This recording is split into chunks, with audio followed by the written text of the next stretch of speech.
Assalamualaikum warahmatullahi wabarakatuh. Perkenalkan, nama saya Miskia Kamar S. Nurse M.Kep.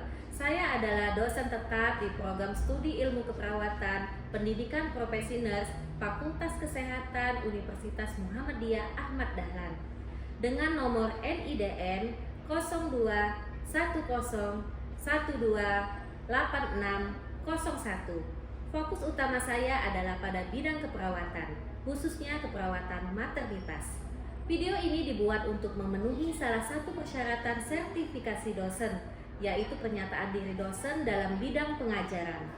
Pada video pembelajaran yang saya laksanakan adalah berfokus pada mata kuliah keperawatan maternitas, di mana mata kuliah ini memiliki bobot sebesar 4 SKS yang terdiri dari 2 SKS teori, 2 SKS praktikum yang dilaksanakan pada semester 3.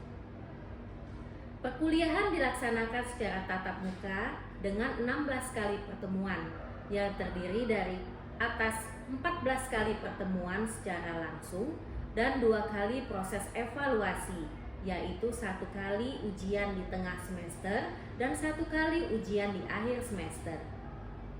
Mata kuliah keperawatan maternitas adalah mata kuliah yang membahas tentang upaya peningkatan kesehatan ibu hamil, melahirkan, nifas, di antara 2 masa kehamilan dan bayi baru lahir, dalam kondisi beresiko dan masalah-masalah yang berhubungan dengan reproduksi, untuk penekanan pada upaya preventif, promotif yang menggunakan pendekatan proses keperawatan serta memperhatikan aspek legal dan etis di tatanan klinik maupun komunitas.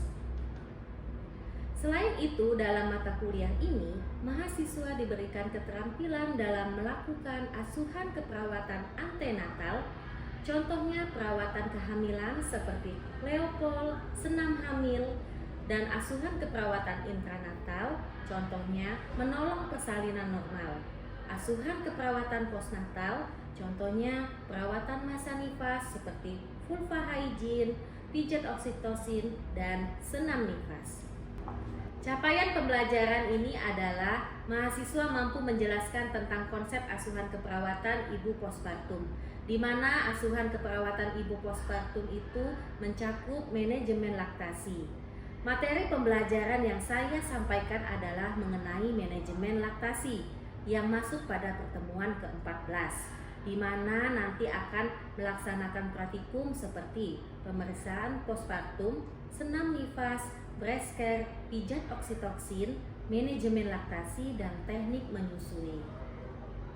Cara berinteraksi dengan mahasiswa adalah yaitu melalui proses diskusi tanya jawab di ruangan kelas, serta diskusi kelompok ataupun melalui proses diskusi secara personal di ruangan dosen, guna meningkatkan interaksi antara mahasiswa dan dosen. Pembelajaran juga dilakukan melalui e-learning Universitas Muhammadiyah Ahmad Dahlan Palembang, di mana mahasiswa dapat mengakses materi dan mengumpulkan tugas. Assalamualaikum warahmatullahi wabarakatuh. Waalaikumsalam warahmatullahi wabarakatuh. Apa kabar semuanya? Alhamdulillah, luar biasa. Allahu Akbar. Masih semangat? Masih. Baik, untuk pertemuan kali ini di sini kita akan belajar tentang manajemen laktasi. Yang sebelumnya kita memang sudah belajar tentang asuhan keperawatan antenatal, asuhan keperawatan intranatal, dan selanjutnya ini manajemen laktasi yang termasuk pada asuhan keperawatan postpartum. Di sini yang akan kalian capai nanti, adik-adik yang akan dicapai itu mahasiswa mampu menjelaskan tentang konsep manajemen laktasi, ya. Terus tujuannya itu ketepatan mahasiswa dalam memahami manajemen laktasi. Ada yang tahu manajemen laktasi sebelumnya? Belum. Baik. Di sini akan Ibu sampaikan topik-topik penjelasan tentang manajemen laktasi. Mulai dari definisi, tujuan, komponen, peran tenaga kesehatan, masalah utama dan prinsip utamanya. Ayo, coba dengan kemampuan yang kalian tahu itu definisi laktasi itu apa? Laktasi coba. Itu bisa dilihat dari apa? Dari gambar gitu. Apa sih yang tahu tentang laktasi? Keluarga. Sebelah sini?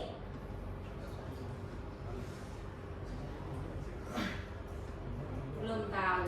Oke. Jadi definisi manajemen laktasi itu adalah upaya yang dilakukan untuk membantu ibu menyusui, ya, secara efektif dan optimal berkelanjutan agar bayi mendapatkan manfaat ASI, air susu ibu. Nah, jadi udah tahu kan laktasi itu apa? Tentang ASI, teknik menyusui bagaimana gitu, caranya bagaimana, itu akan dipelajari di manajemen laktasi. Ini tujuan manajemen laktasi itu yang pertama itu menjamin bayi mendapatkan ASI eksklusif selama 6 bulan. Ada juga yang sampai 2 tahun. Ya. Nah, kalau ibu boleh tahu sesuai pengalaman masing-masing atau ada keluarganya, tantenya atau keponakannya, itu gimana cara menyusuinya? ASINya eksklusif atau tidak? Ada yang bisa sharing?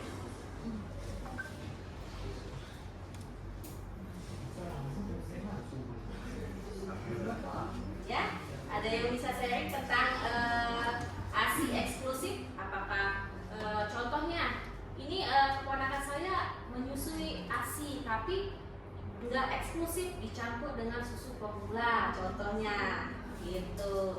Ada ASI tapi cuma sampai 6 bulan, ada yang ASI cuma sampai 8 bulan, ada nggak yang kayak gitu? Ada, pasti ada ya, tapi semuanya belum mau mengungkapkan ya. Oke, ya nggak apa-apa ya. Jadi setelah itu tujuannya juga mencegah dan mengatasi masalah menyusui. Ya, kenapa pentingnya ASI mencegah di sini? Jadi kalau kita ibu postpartum, ibu yang baru melahirkan itu ada hormon di dalam tubuhnya, hormon oksitoksin. Ya, jadi dia untuk ASI, melancarkan ASI. Ya, jadi kalau ASI misalnya ibu-ibu yang nggak mau menyusui, nanti akan menyebabkan kanker payudara. Ya, jadi harus menyusui ya, sebagai wanita, sebagai ibu kita harus menyusui ya. Terus memberikan edukasi kepada ibu tentang laktasi tujuannya. Ya, pentingnya laktasi ya penting untuk nutrisi bayi. Ya, jadi makanan bayi itu, bayi 6 bulan itu yang eksklusif itu makanannya ASI, bukan yang lain. Ya, jadi kandungan ASI itu sangat kompleks ya, sangat sempurna kandungannya untuk menutrisi perkembangan bayi ya, mulai dari tumbuh kembangnya, mulai dari otaknya ya, itu sudah cukup komponen kandungan ASI-nya ya. Terus mendorong ibu-ibu untuk menyusui hingga 2 tahun. Ini yang kata ibu tadi. Jadi eksklusif itu kalau sesuai dengan definisi memang eksklusif 6 bulan, tapi ada anjuran untuk menyusui selama 2 tahun ya.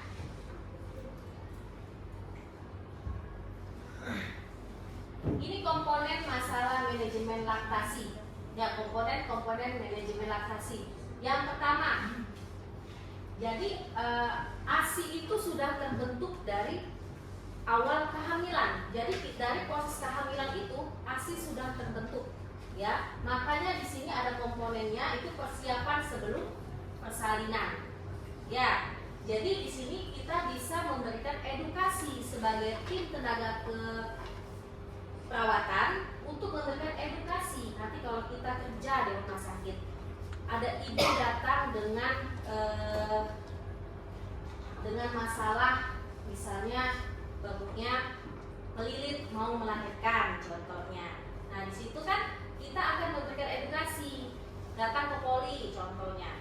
Nah kita edukasi ibunya, edukasi bisa mulai dari nyerinya, tanda-tanda melahirkannya, ya. Setelah itu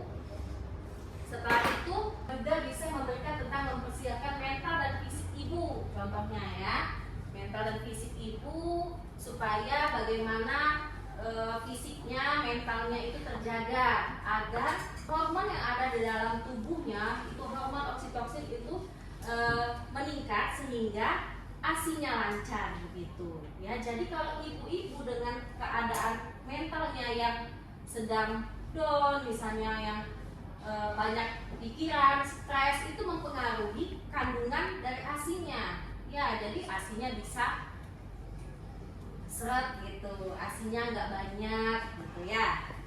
Oke. Terus juga pada saat sebelum persalinan ini juga kita harus memastikan ibunya memahami posisi, bagaimana cara posisi memberikan menyusui dengan benar itu bagaimana. Soalnya kalau posisinya nggak benar itu nanti ada lecet puting susu ya. Jadi pada saat menyusui itu mulut bayi itu harus terbuka dan masuk semua ke bagian areolanya ya. Jadi ASINya itu prosesnya keluar dengan hisapan yang lebih cepat gitu ya. Terus kita perlihatkan apakah ada perlekatan menyusui ya. Jadi perlekatannya nggak benar, jadi yang masalah menyusui yang tidak efektif kan nanti kan kalau kita di keperawatan maternitas pada kasus ibu postpartum itu ada masalah menyusui tidak efektif. Nah ini penyebabnya, posisinya kurang pas, adanya perlekatan yang tidak benar. Nah itu yang akan kita berikan edukasi kepada ibu-ibu melahirkan atau ibu-ibu yang sudah menyusui, maksudnya seperti itu ya. Itu yang akan kita berikan edukasi ya. Ini edukasi pada saat persiapan sebelum persalinan ya. Nah nanti ada lagi edukasi pada saat di ruangan bersalin ya. Jadi bayinya udah keluar, bayinya udah lahir. Nah jadi bayinya udah lahir itu diberikan IMD namanya. Pernah dengar dengan IMD? Inisiasi menyusui dini. Pernah dengar? Ya, jadi itu bayinya langsung saat lahir diletakkan di dada ibunya. Dia nanti bayinya akan mencari sendiri puting susu ibunya. Ya, itu namanya IMD. Jadi tahap-tahapan manajemen laktasi itu semuanya ada. Ya, mulai dari hamil itu persiapan, persalinan, terus pada saat intranatal yaitu dengan IMD ya.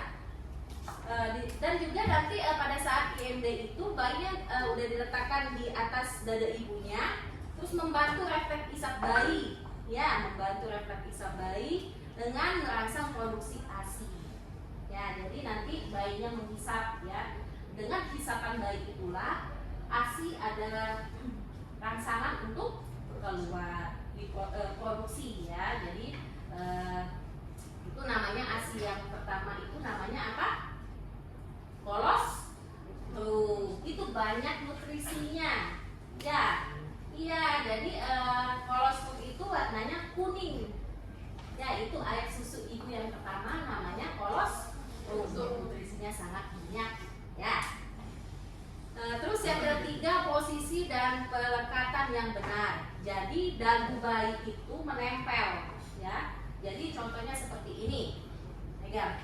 Dagu bayi ini menempel di dada ibu atau payudara ibu ya.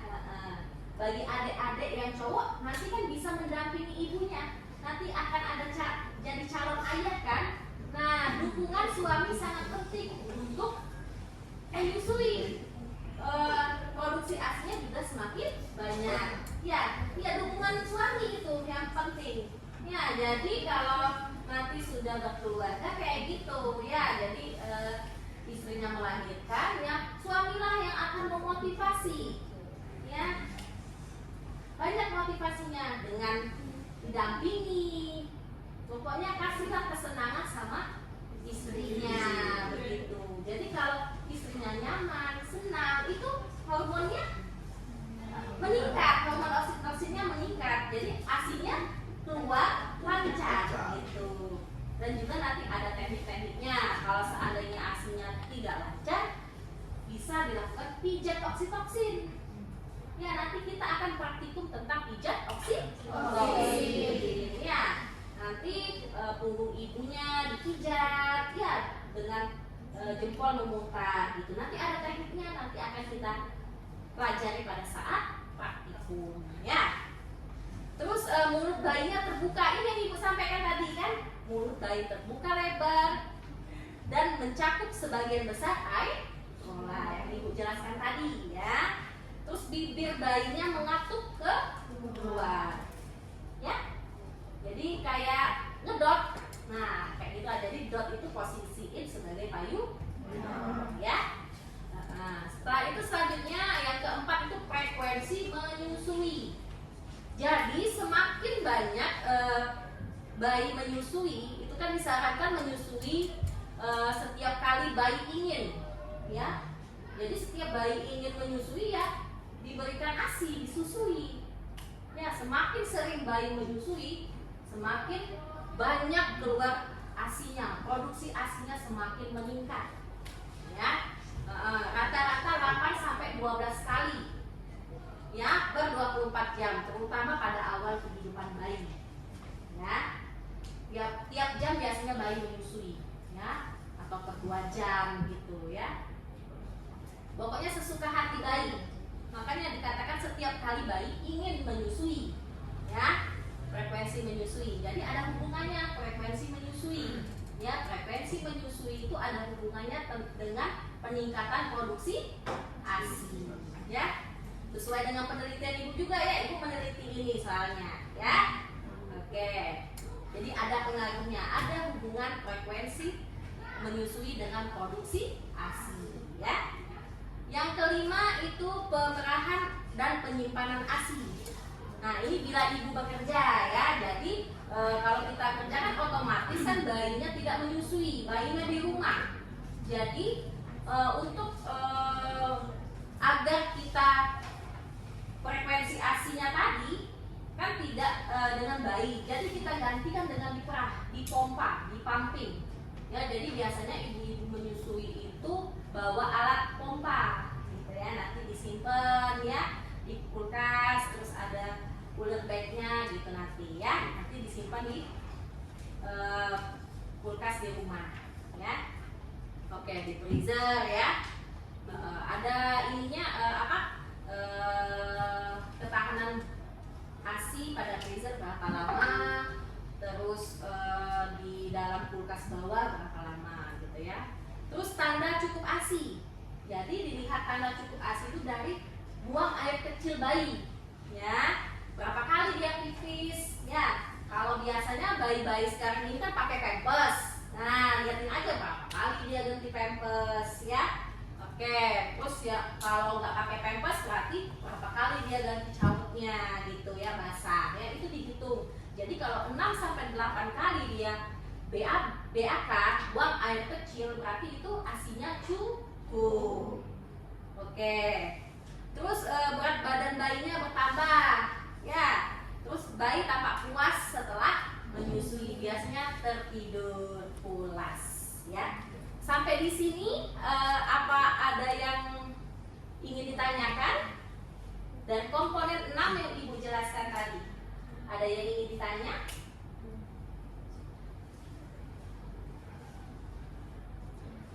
Belum ada? Oke, ibu lanjutkan, ya. Nah, ini peran tenaga kesehatan dalam manajemen laktasi. Jadi nanti adik-adik semua akan menjadi tenaga kesehatan. Mungkin ada yang kerja di puskesmas, ada yang kerja di rumah sakit, ada yang kerja di klinik bersalin. Kita nggak tahu ya. Nah, ini kan nanti bisa kita berikan edukasi kalau seandainya kalian kerjanya itu di lingkup tentang ibu melahirkan ya, di ruangan bersalin contohnya ya, nanti bisa diaplikasikan IMD-nya ya. Terus juga kalau seandainya di bidan bisa diaplikasikan mungkin di persiapan persalinan, bisa semua ya, yang apa yang sudah ibu jelaskan tadi ya. Jadi ini peran tenaga kesehatannya itu memberikan edukasi prenatal. Prenatal itu pada masa kehamilan ya, ingat prenatal jadi pada masa kehamilan. Terus mendampingi IMD dan awal menyusui, ini pada masa intranatal pada saat persalinan. Yang ketiga itu melatih ibu mengenai teknik menyusui dengan benar ya, yang tadi perlekatan tadi ya, bagaimana caranya yang sudah ibu jelasin tadi. Terus memonitor pertumbuhan bayi, bisa dari berat badan bayinya ya. Terus memberikan konseling laktasi.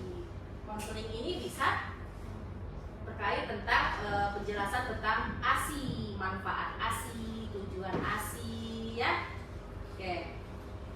Terus di sini prinsip utama manajemen laktasi. Jadi semakin sering disusui, semakin banyak ASI yang dihasilkan. Ya, ASI eksklusif selama 6 bulan. Dilanjutkan dengan MPASI, ditambah ASI hingga 2 tahun. Jadi walaupun dia sudah dikasih makanan pendamping ASI, dia juga tetap ASI selama 2 tahun, itu anjurannya ya. Dan dukungan emosional, ini yang kata ibu tadi, dukungan keluarga, dukungan suami ya, itu sangat penting untuk keberhasilan menyusui ya. Jadi kalau tidak ada dukungan itu juga akan menurunkan produksi ASI dan juga kesehatan mental ibunya ya. Terus di sini masalah umum laktasi itu yang pertama itu puting lecet ya, puting lecet, payudara. Puting lecet ini disebabkan karena nggak benar posisinya, katanya nggak benar ya. Terus payudaranya bengkak ya. Terus bingung puting, ini bingung puting. Biasanya bingung puting ini terjadi pada ibu pekerja. Ibunya kerja, terus adiknya menyusui ASI, tapi dia menyusui dengan DOT. Nah itu bingung puting namanya. Ya nanti tiba-tiba bayinya nggak mau ngedot, dia maunya sama ibunya. Ya bingung puting dia namanya. Ya tapi kalau seandainya bayinya mau ngedot, bayinya mau menyusui, itu alhamdulillah. Ya jadi ini masalahnya pada laktasi ya, puting lecet, payudara bengkak, dan bingung puting ya.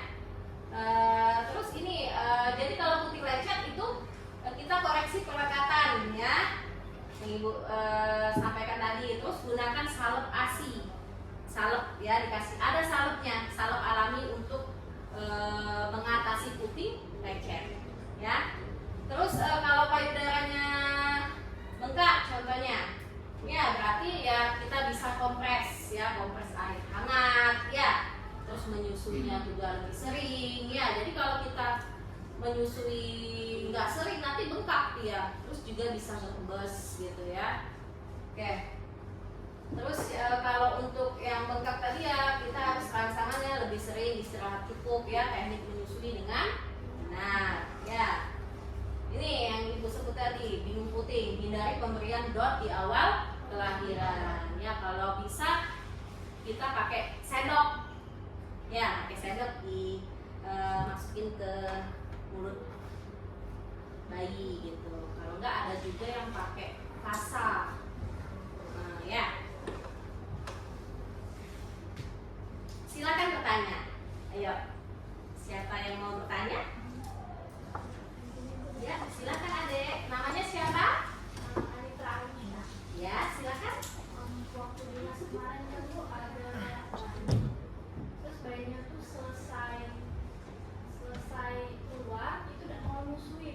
habis masa itu. Bayinya itu baru lahir. Iya, bayinya baru lahir. Bayinya itu baru lahir pagi. Iya. Sampai kebesokan paginya dia tidak mau nyusu ibu. Tapi dia nangis, tapi dia tidak mau nyusu. Oke. Sudah diletakkan di puting ibu, tapi dia tidak mau insert. Oke, terus udah gitu aja. Oke. Ini masalahnya mungkin masih belum paham dengan puting, masih bingung puting. Terus pada saat menyusui itu mungkin ASI ibunya belum keluar. Jadi yang dihisapnya tidak ada. Ya, jadi dia menangis. Ya, terus ada lagi? Nah, itu aja. Ya, jadi kemungkinan itu kondisi ibu ASI ibunya itu belum ada ya, masih sedikit. Bayinya kurang puas, makanya bayinya menangis, dan bisa juga karena tadi bingung puting tadi. Ya, mungkin sudah dikasih dot, kita nggak tahu. Ya, oke. Ada lagi yang ingin ditanyakan? Ayo silakan bertanya. Untuk pengetahuan kita, nanti kan akan menjadi calon-calon ibu. Ya, ya adik silakan. Ya silakan, nggak apa-apa. Oke, kalau tidak ada lagi, kesimpulan dari materi ibu manajemen laktasi. Jadi manajemen laktasi itu adalah jadi upaya atau strategi untuk mendukung, mempertahankan, dan meningkatkan pemberian ASI eksklusif selama 6 bulan. Ya, di mana tujuannya agar bayi mendapatkan nutrisi yang terbaik. Ya, dan ibu merasa nyaman serta percaya diri dalam proses menyusui. Jadi intinya proses menyusui itu berhasil. Yang pertama mulai dari kesehatan mental, jadi mental ibunya harus terjaga. Dukungan di samping ibu, keluarga, dan suami. Ya, itu sangat penting. Ya, oke. Semoga apa yang ibu sampaikan pada pertemuan kita ke-14 ini akan mendapatkan manfaat buat adik-adik semua nantinya saat kerja, ya, saat berkeluarga. Semoga bisa dipraktekkan gitu, ya. Baik, kalau tidak ada pertanyaan lagi, nanti materi ini bisa adik akses di e-learning UMAD, ya. Nanti juga pada minggu depan pertemuan ke-15 nanti ibu akan bagi kelompok, ya. Kita akan diskusi tentang asuhan keperawatan postpartum, ya. Di situ terkait tentang perawatan ibu, ya, tentang manajemen laktasi dan bagaimana melancarkan ASI. Nanti semua tugas nanti dikumpul di sana, ya, di e-learning. Baik, ibu tutup sampai di sini. Ibu ucapkan terima kasih. Assalamualaikum warahmatullahi wabarakatuh. Waalaikumsalam warahmatullahi wabarakatuh. Terima kasih Ibu. Ya, terima kasih juga, sama-sama. Selamat beraktivitas kembali, ya. Demikianlah video pembelajaran yang saya buat. Atas perhatiannya kami ucapkan terima kasih. Nasrun minallah wa fatun qorib. Wassalamualaikum warahmatullahi wabarakatuh.